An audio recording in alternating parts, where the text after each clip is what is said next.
we are going to talk about one of my favorite things that people do: bastardizing characters. So this comes thanks to Von Klaus, who I just covered. That I discovered this thing, and I actually found the document that I'm going to read through here. But basically, oops, basically, this person, Magdalene Visaggio, decided that they were going to pitch an idea for a trans Connor Kent, a trans Superboy. Yes, Superma'am. It's ma'am. And I read through this just briefly. They have some very interesting things to say about it all. To this one, right? Yeah. Here we go. Skyrocket.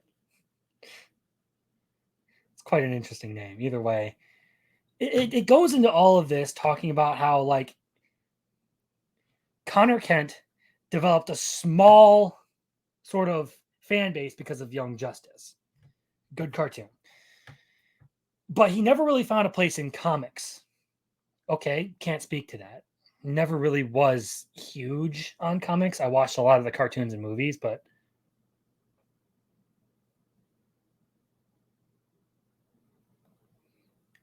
yes, pretty much.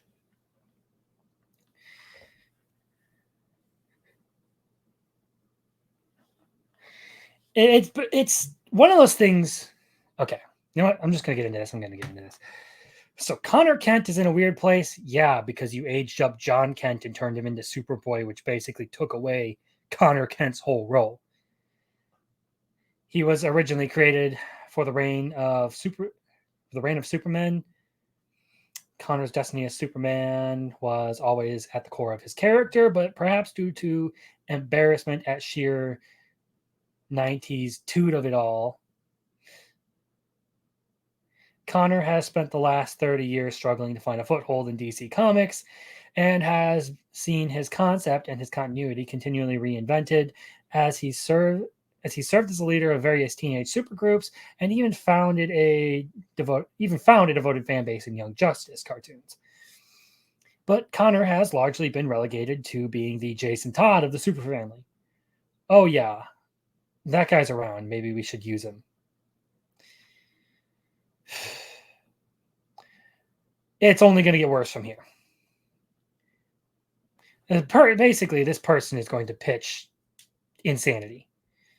So this whole thing basically talks about this section here.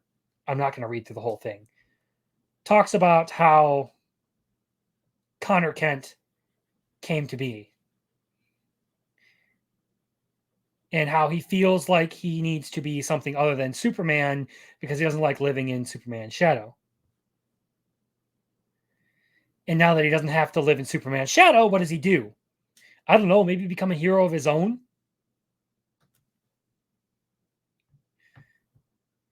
This one starts to go into, like, now they time travel into the future with with Connor Kent's half brother clone thing, who's because Connor Kent is, part Lex Luthor, part Clark Kent genetically.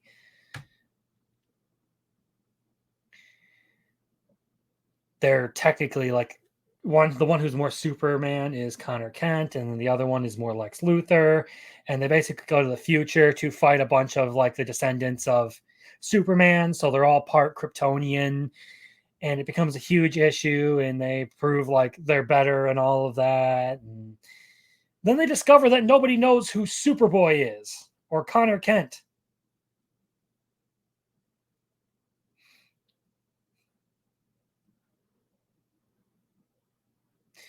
Yeah, here's the Superman 5 and the Dr. Krypton. I love the use of language here. 6 bone rattling issues.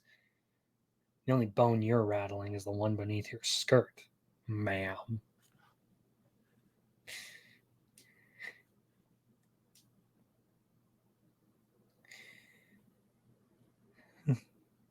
life in Dripping Springs. Where's the part? Oh yeah, the Kryptonian transformation chamber remade her as in this new image. Can we just talk about how this character looks like a fat middle-aged man shoved into a tight suit and given tits? And the knee pads. Why does a Kryptonian need knee pads? If there's something that can hurt a Kryptonian, knee pads ain't gonna help.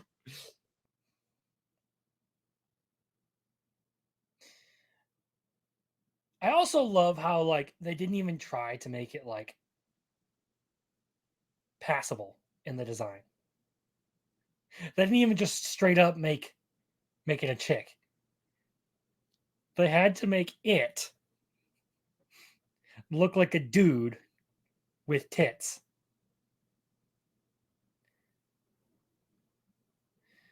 From a storytelling perspective, I believe this is as natural as a move as Iceman's coming out. You mean the one that I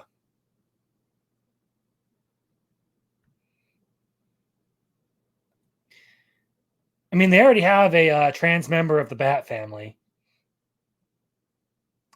Trust me, the new Wonder Woman comics that are coming out, I've seen panels, previews.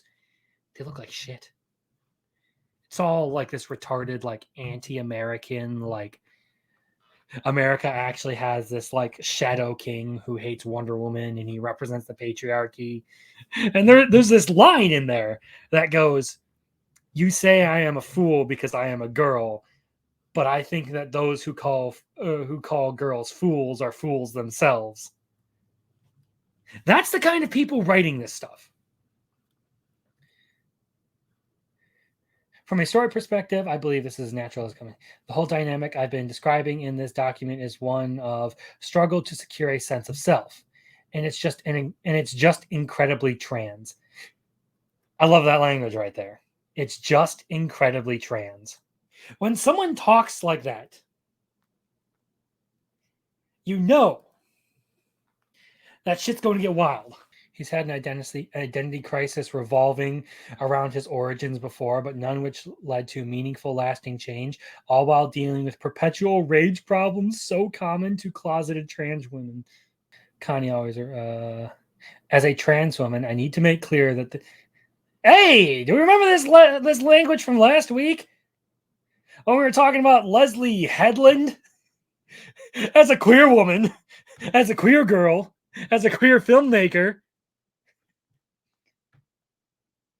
as a trans woman, I need to make clear that this is very common, and it's not a story people tell in the media very often.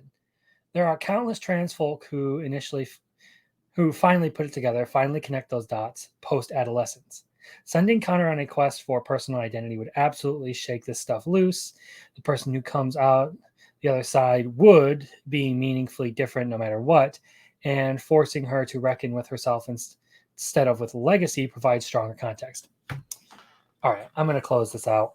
From a sales and editorial perspective, this has some major benefits. First, it distinguishes Connor from the rest of the super family in a really big way. It elevates him by offering a wide range of new stories. You basically get the idea. You get the idea. I could sit there and read and pick apart every freaking thing, but I'm just going to sum it up. So, firstly, you can have Connor Kent grapple with identity and not have it be about him being trans. You can do that. Actually, I've been working on a whole story, and the theme of it is kind of along the same lines. A guy who doesn't feel like he knows his place in the world, and through some rather miraculous circumstances finds himself in another world. And what that whole story leads to is sort of him growing up and learning to be more mature, more responsible, to define his own life and all of that. The issue here is that this isn't just about finding your identity or finding your place in the world. This person wants to inject their identity into it. And I mean, if you saw the person's profile, you can tell that this is pretty much just a self insert. They're putting their problems, their story, and themselves front and center in a Superman story. And I went through the quote retweets on this one. It was kind of funny. And there were all these like Twitter weirdos complaining about, oh my God, we could have finally had this. We could have been eating so good. And I'm guaranteeing you that this comic probably wouldn't have sold well. Because here's what happens when you do this kind of stuff to a not very popular character like Connor Kent. The already sales plummet. It's just what happens. The thing is, yes, trans issues are at the forefront of everything. Do you want to know why? Because people are sick of them. Nobody wants this in their entertainment. They don't want modern issues. They don't want this. Heels versus babyface rant applies. The reason we want to go to comics, to fiction for escapism, is because we want to briefly separate ourselves from the world. Now, there are times where you can find some like really sort of like impactful, inspiring stuff that helps you through an issue. That's a different section of fiction altogether. The big part of fiction is escapism. That's why this matters. People want something to relax to. They want something where they can separate themselves from the world, get away from all the issues and the insanity and the chaos and the hate and the violence, and just enjoy something. They want to see a hero save the day. They want to see a good story. They want to see Superman acting as a beacon of hope, as a symbol of justice. They want to see Batman fighting crime and saving people. They want to see Spider-Man being your friendly neighborhood Spider-Man, not the next Green Goblin, not accidentally murdering another hero because he got cucked for the umpteenth time. This is hijacking a character. Now, not a very popular character, mind you, but hijacking a character nonetheless. This person has taken a character and turned it into their own personal agenda platform.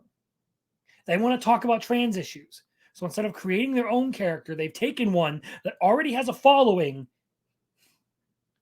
and has turned it into them. Not everything has to be about your identity, about your sexuality, about being transsexual, about being black, or any of that.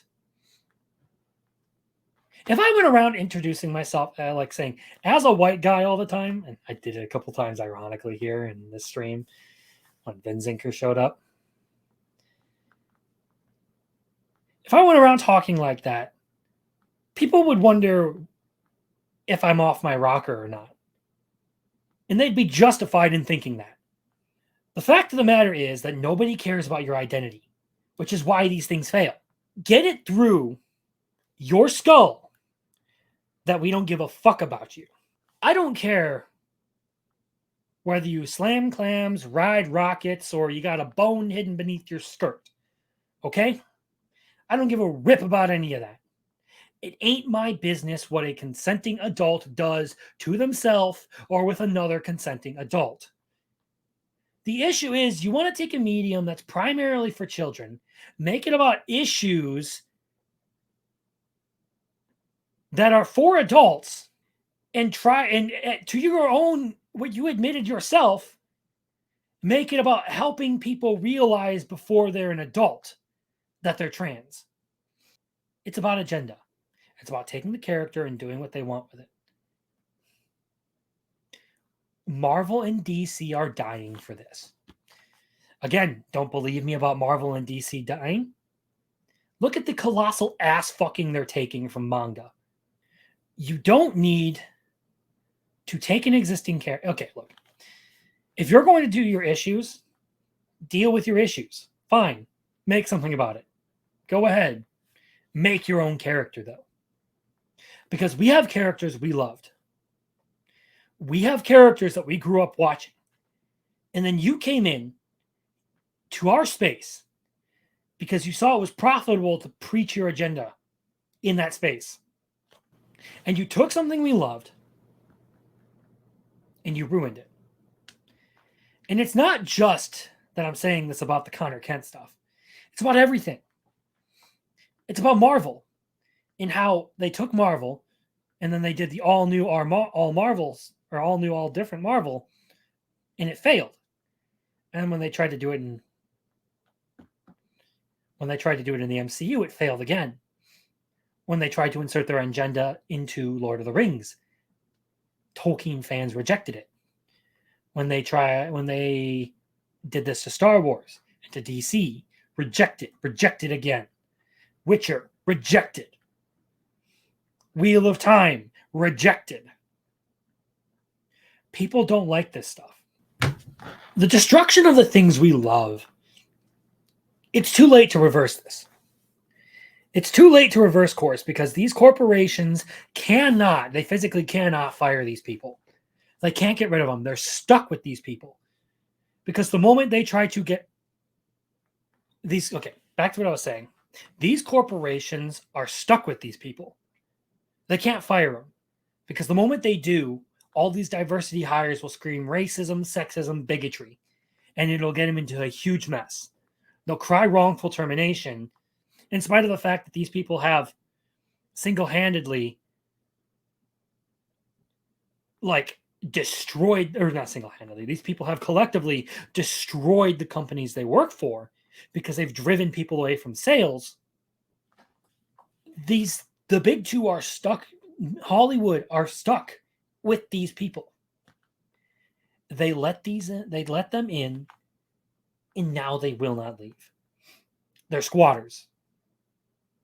They are writing room squatters, turning IPs into zombies. It's just the sad reality of all this bullshit.